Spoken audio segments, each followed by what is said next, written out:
Hello good morning students. As you know कि हम अभी अपने शॉर्ट्स में PYQ सीरीज़ को लेके आ रहे हैं आपके लिए। और आज जो हमारा PYQ है इसमें वो है हमारा रिफ्रैक्शन ऑफ लाइट से कनेक्टेड।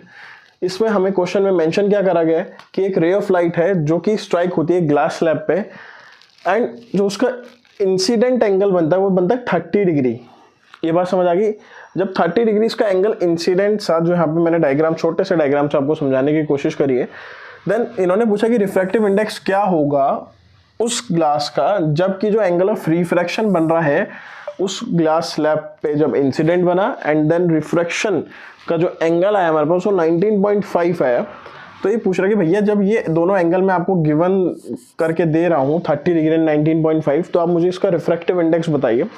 ईजी सा न्यूमेरिकल है, लेकिन यहाँ पर बच्चे कभी ना कभी कंफ्यूज हो जाते हैं कि इसको कैसे मेंशन करना है, या कहीं इसी से रिलेटेड रिफ्रैक्टिव इंडेक्स से रिलेटेड और भी न्यूमेरिकल्स हैं जहाँ पर हमें स्पीड ऑफ लाइट दे देते हैं अलग अलग मीडियम्स में जब हमें रिफ्रैक्टिव इंडेक्स निकालना होता है।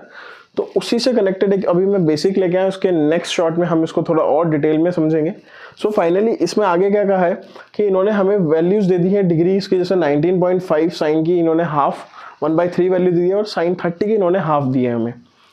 देन उसके बाद हम क्या करेंगे, जब हम सॉल्यूशन दिखाएंगे इसका तो सबसे पहले हम गिवन लिखेंगे।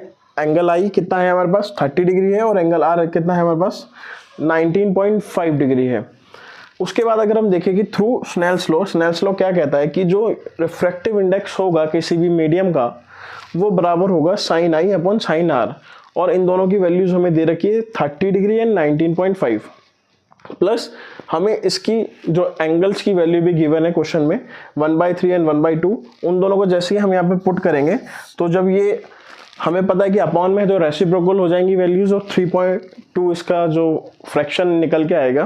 फाइनली अगर हम इसको पॉइंट में डेसिमल्स में निकालेंगे तो इसका आंसर कितना आएगा 1.5।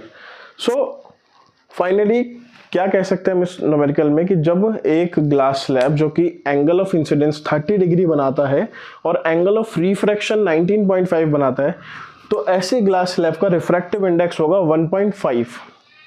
ये बात समझ आ गई बेटा आपको। सो ये इसका आंसर हो जाएगा।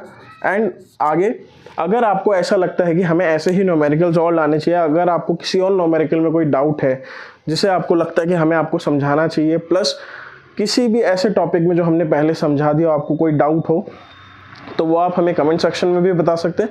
और एजुकेटिव ऋषि नाम से ही हमारा एक इंस्टा पेज भी है, चैनल भी है, आप उस पर जाके भी हमें कनेक्ट हो सकते हैं पर्सनली। प्लस अगर आपको इसी चैप्टर से रिलेटेड पूरा लेक्चर सीरीज देखना है तो वो भी हमारे इंस्टाग्राम पे हम शॉर्ट्स डालेंगे,